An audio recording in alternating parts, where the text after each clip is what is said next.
new DJM900 Nexus is our replacement for the popular DJM800 club mixer and adds the Pro DJ Link connectivity, updated quantized effects and superior connectivity with software. The 800's probably been around for about 5 years now, and it's been sort of the industry standard mixer as far as I'm concerned. I think it's lasted really well, like you know, the effects and the sort of layout and everything. It's all pretty ergonomic and easy to understand. A lot of people can get on and use it straight away, even if they've never used it before. The Nexus name is our commitment to making the perfect system for every type of DJ, and to start with, it's Tractor certified.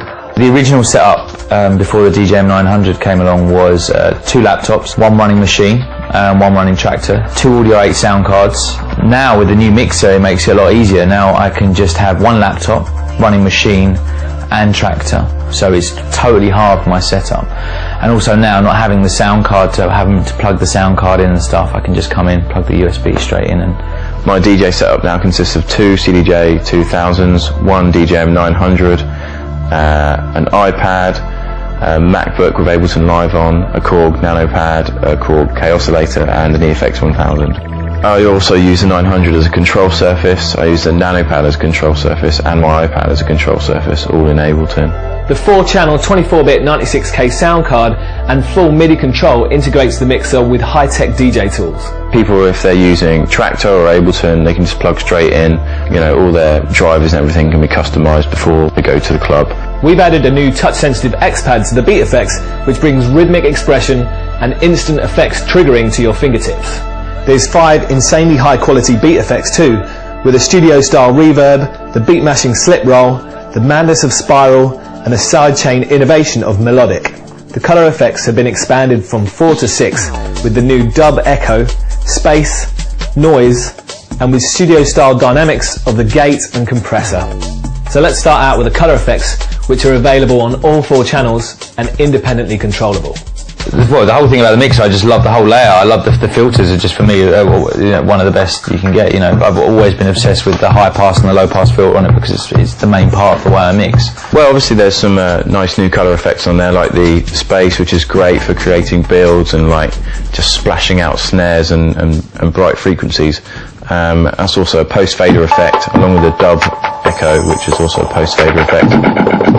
Drop the fader, and the effect still bleeds. The same with the space effect. And of course, you can punch them in and out. So if I grab a nice high sounding snare, get a nice long tail on it.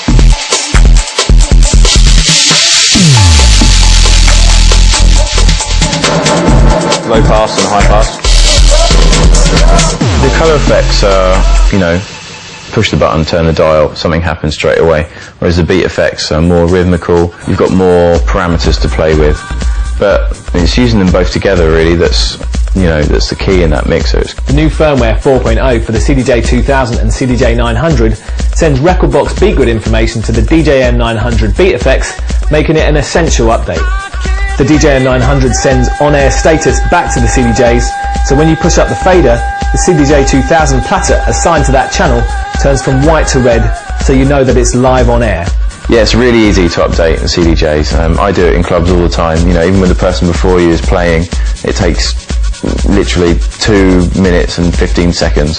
So you can update the player while their last track is playing and be ready to go. Once you've updated to that firmware, everything will work perfectly in sync with the 900, so all your quantized stuff will work. You just plug a LAN hub into the back of the mixer and plug your CDJs into that with some LAN cables. I've got this on wide pitch. Got my scratch sound over here. I'm going to use the transform effect, which is timed and quantized to this deck. Now watch what happens if I move the pitch.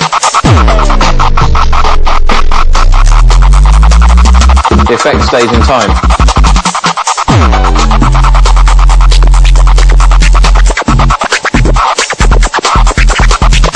The X-Pad is just, it's like an XY pad, but just one axis. It's like super simple. It's kind of a touch ribbon thing. On the 800, you'd get your beat bar buttons, set it to the right measure on whatever particular effect. So you're doing the roll, you'd set it to an eighth, or you know, if you wanted to repeat one bar, you'd set it to that. But with the touch ribbon, you just, you know, you literally just touch it in a corresponding place, and straight away it's engaged. You don't need to actually engage the effect with a yellow button. As soon as you touch the strip, the effect's engaged. So the roll, as on the previous mixer, works in the same way, except now you can control it with the X pad.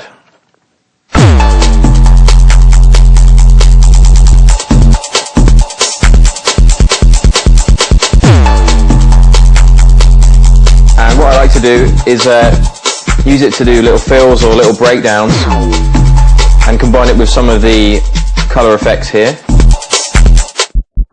like that one.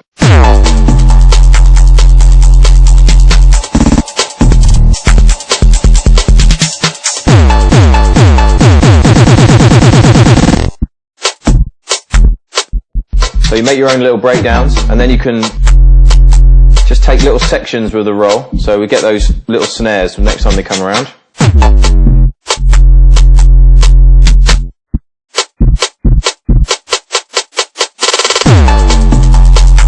So you make your own little breakdowns, and with this gate compression, it's really good fun. Taken from the DJM900, the slip roll is a great effect for beat mashing a track without repeating the same sample. So the slip roll constantly resamples every time you make an adjustment to the timing. They've sampled a new part of the beat.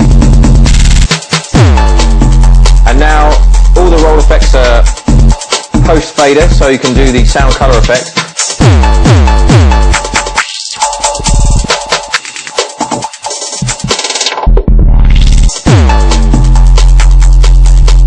And I like to walk my fingers across it. 1, 2, 3, 4. Just to make these little fills on the drops. 1, 2, 3, 4. Just like the DJM900, the 900's roll effect can be used to perform with loops, but now with the stability of beat grid quantizing. Now that we're using the roll and it's quantized, I can time some scratching to this deck and loop it in time. So 2 bars.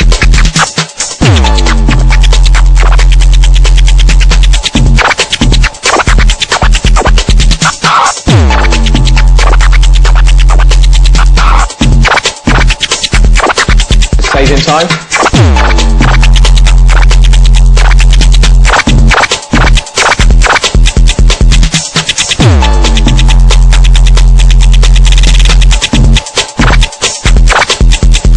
And of course, it's all post faders as well.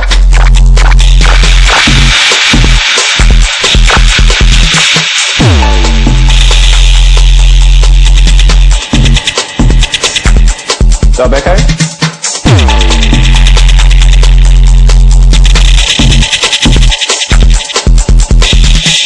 The reverb's totally different. I mean, the whole sound of it's completely different, and also because you've got the X pad now, you can control the frequency of the reverb, and then with the beat bar buttons you control the size of the reverb, so you control the room size, or, you know, sort of, or how big the reverb sounds. So you can whack the frequency up, get a high pitch reverb, you know, again post fader, so if you take your finger off you're going to get that tail that bleeds into the track, and with that tail, or if you turn the depth all the way around and cut the original source, you know, you just are left with the tail on its own. You can change the room size and get that weird sort of pitching effect. You know, it's brought the reverb way up to date. It's massively improved on any previous reverbs that have been on Pioneer mixers.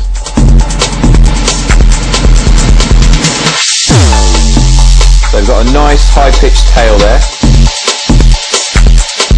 And if I just show you, control the room size with the beat bar buttons or with the timing knob there. So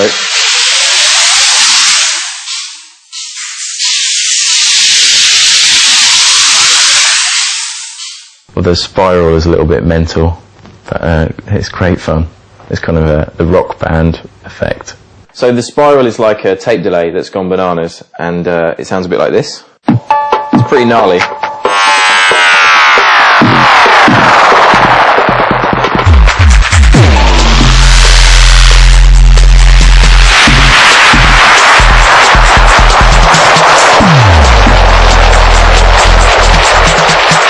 you can chop it in and out with a level deck, and it records it in.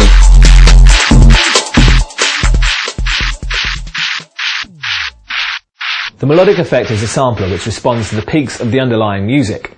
It was the one effect I thought, what? How do you use this effect, you know, in a useful way? But I just persevered with it and mucked around with it, and I think that for me, even though it was kind of the most awkward one to get to grips with at first, it was kind of you know, the most satisfying to use in the end, and the most interesting. To get the melodic effect sounding quite funky, we get the cowbell, we snatch it with the yellow button, but then I switch to the X pad straight away and change the pattern.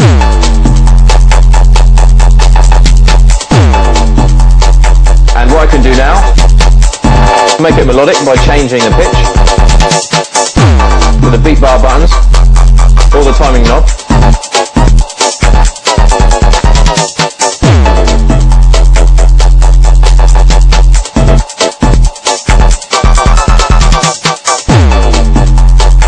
And what you can do is I've got my sound color effects on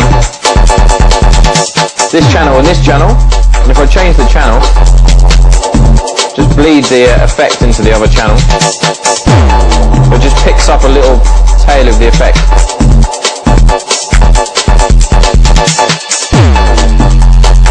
Now if I go all the way down,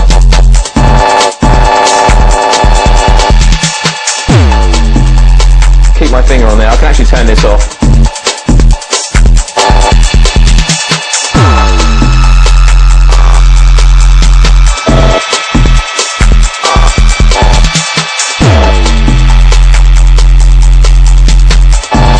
I can use the dub echo as well.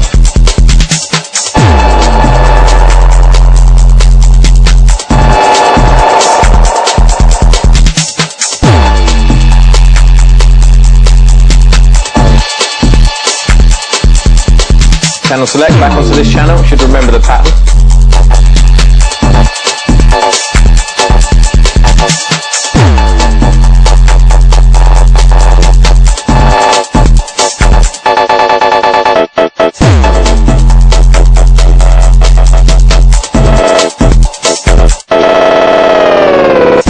Along with all these new effects, the DJM900 Nexus has also adopted some features from the DJM2000, like our best audio circuits yet, operating at 32-bit. The output I've noticed a lot is a big improvement from the 800 to the 900. The 900 Nexus includes the Q-Link, which is an additional preview channel dedicated to monitoring new tracks from Rekordbox directly to your headphones. We've added the isolator EQing, so you can switch from classic to kill.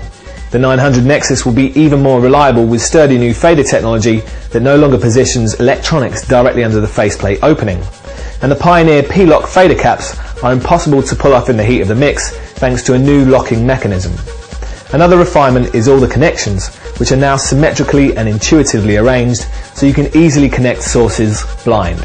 The 900 for me is better for me because you know, I prefer the effects on there. The layout I'm used to obviously from the 800, and you know, along with this sort of quantization, you know, with the beat gridding from Rekordbox, it yeah, you know, adds a new dimension to the way you can use effects.